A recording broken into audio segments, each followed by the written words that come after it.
Ahavas Chaim writes about the two terminologies, this tzedakah and this chesed. What's the difference between tzedakah and chesed? Tzedakah means charity. Chesed is doing an act of loving kindness. So the Talmud says, tzedakah, you give to the poor. Chesed, there's no difference. As the poor person is in need of loving kindness, a wealthy person can be. For instance, a person, God forbid, is not well, and you pay a sick visit. Whether the person who's recovering is poor or rich, it doesn't make a difference. It's a chesed to visit him.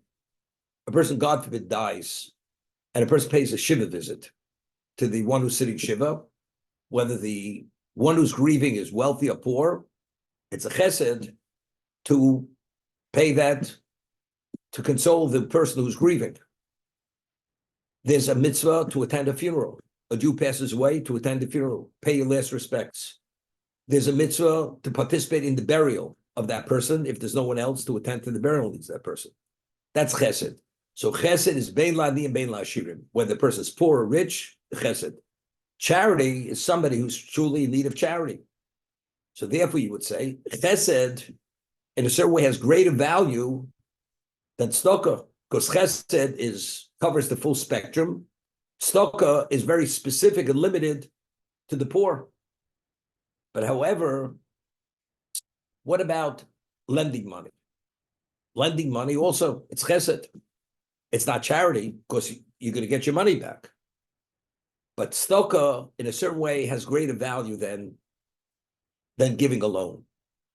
Although the Gemara tells us, if you have a choice to give a loan or give a gift, charity, it's better to give a loan. Why?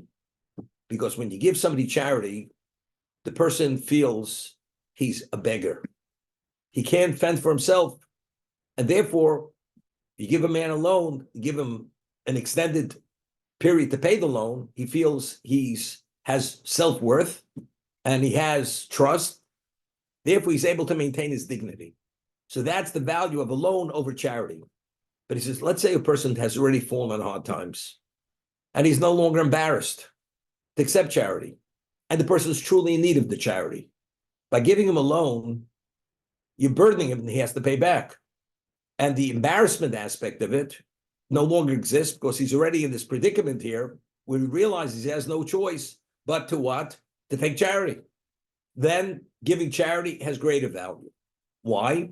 Because when you lend money, it's not the same level of chesed because you're going to get your money back. When you give charity, once you give it, it's gone. So once you take the money out of your pocket, the money's not coming back. So there are two things. There's tzedakah and chesed. So, when a person has money, we like to diversify. You invest in all kinds of things. Conservative investment, less conservative, more conservative. When you do chesed, which tzedakah is also chesed, charity, but the fact is you should diversify. Do chesed and do tzedakah. Where you could do chesed, where you could do a loving kindness, whatever it may be, alone rather than charity. Charity, because what's charity? As I said, to take money out of your pocket where it's not coming back, it's a greater challenge. We're speaking about when you're giving something significant. It's a greater challenge than giving money with a guarantee and collateral because you're getting your money back. And if the man doesn't pay, you have the collateral to cash in on. So therefore, you have to contend with your evil inclination to a greater degree with charity than with a loan. So one aspect, it has greater value, you're not embarrassing the person. On the other hand, it doesn't have the same level of challenge as charity, because charity, once you give it, it's not coming back. So it's interesting. If you set up, as I mentioned, I have in Israel a free loan fund. It has $2 million in the fund. It lends every year $10 million, circulates. That's how many people borrow from it. Listen, the money in the fund is not all was given that it belongs to the fund. Some people gave money, it's in the fund. It's not theirs any longer. It's given to give out, to lend. Other people, they lent the money. They lent money to the fund. But if they give a 2 weeks notice, they get the money back. So these people, Rather than putting the money in the bank and earning a percent or a fraction of a percent, here they're earning a lot more because they're doing a mitzvah that the money is being used to do chesed. So here, by doing that, what are you doing? Here, by putting the money in this fund, you're addressing people where they're not being embarrassed.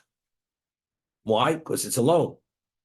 On the other hand, in terms of one who gave money to this fund, if you gave it not to receive it back, it's arm's length. You have no right, you have no say to dictate who or what. So you accomplish two things. You've given charity and you've met the challenge because you gave it away not to receive it back. And simultaneously, it has the positive characteristic that you're not going to embarrass a person. Because whoever comes to the loan to borrow is not coming to receive charity, but to receive a free loan. Therefore, you have the best of both worlds. So here in this situation, you have tzedakah and chesed happening simultaneously. That's the value.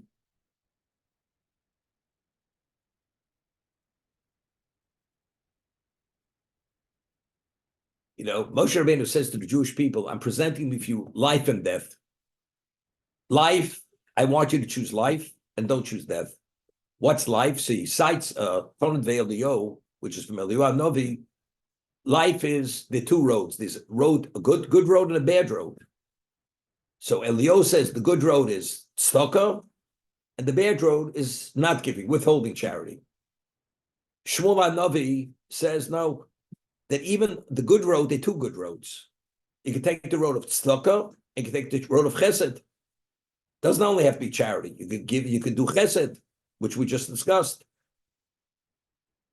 Consoling a mourner, visiting the sick, participating in the burial, giving advice to somebody, or a person who's down and you give him words of encouragement. That's all chesed. So Shmuel Navi says, even the path, which is good, there are two paths. And Hashem says to Shmuel Navi, Shmuel the prophet, what you're saying is correct. That's the best way to go. Don't be specific in charity or chesed. You can have both. Intermingle. Have a portfolio of both. And if you have a portfolio of both, then God will reward you endlessly, and God will do with you tzedakah v'chesed. As you did tzedakah with chesed for others, Hashem will do chesed and tzedakah with you. What is tzedakah v'chesed? Nobody has a perfect record. You never know when you need God to come through for you. Person, God forbid, even in his lifetime, the times where there's terrible things happen in the world. Some people merit protection, some don't. Some are affected to a lesser degree, some are affected negatively to a greater degree. That's when we really need Hashem to come in and bat for us and do chesed with us and do tzedakah with us. So the person who does tzedakah and chesed in an unusual way, we're not talking about, charity box comes around, you put a quarter or $1 in the box. Then you have that stick to make sure it went into the box, because you don't want anybody to see it was only $1, but it wasn't a $5 bill. We're not talking about that kind of charity. Talk to a person who gives something which is significant. I'm not talking about mega dollars, but something which is considered significant, that you can do something with the money. Since you went and you put yourself out and there's a sacrifice element to that charity, Hashem says, I will do for you. When you need me, I'm here for you. I'm here to protect you. And it saves you from the Yom Adin, from the day of judgment. Judgment doesn't mean necessarily after you pass away, God forbid. Even in our lifetime, the tough times in life, and we need all the help we could get. And because you've done and you've acted when other people need it, God in kind deals with you and helps you when you need it. That's the Ahavas. And he quotes many, many sources. He says, there's so many sources to quote, the page is not long enough to record all the sources. But it's confirmed and proven from endless sources that irrefutably, if you want to go anywhere and you want to be secure, tzedakah and chesed, that's the route to take.